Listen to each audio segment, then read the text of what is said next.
Hi everyone, my name is Tunde and my topic is asset and borrowing. From our textbook Managing the Law, and asset happens when someone makes another person believe they are about to be touched or hit in an offensive way, even if no contact happens. A borrowing happens when there is actual contact, like a hit or a punch that is offensive or unwanted. So if I swing my fist, hold a boxing glove, and pretend to swing, that is an assault. I made someone think they will be hit, but if I actually touch or hit them, that is a battery.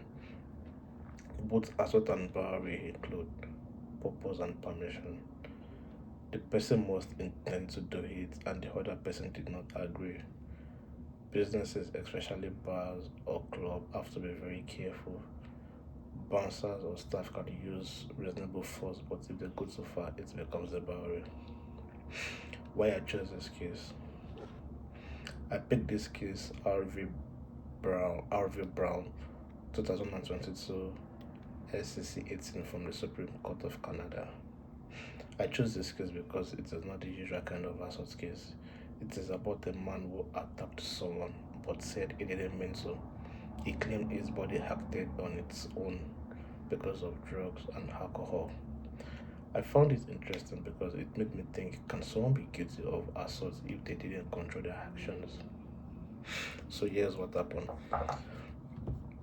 Mr. Brown consumed alcohol and used illegal substance. He then walked into a woman's home and attacked her, which would normally constitute assault or battery. But he said he had no idea what he was doing because it was in a state known as automatism, in which your body acts without your control, as if you were on autopilot. At this time, in section 33.1 of the Criminal Code, said that if you get drunk and hurt someone, you can't use intoxication as an excuse. Mr. Brown, on the other hand, claimed that this law was unfair and violated his chartered rights because it punished him for actions he did not choose to take. So how the judge applied the definition? Our textbook says that both assault and battery are intentional acts. The person must the person must have meant to make someone think they will be touched or actually touch them on purpose. The Supreme Court agrees that in Brown's case, the actions were not intentional. His mind and body weren't working together, so he couldn't be guilty of assault because there was no intent or control.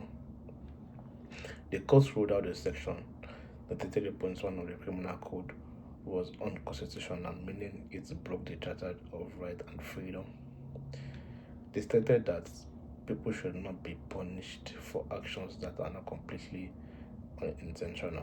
The court granted Brown appeal and he was declared not guilty. The remedy in this case was the removal of the law in section 33.1. In tort law, a remedy for assault and battery usually involves financial compensation to the victim for their injuries.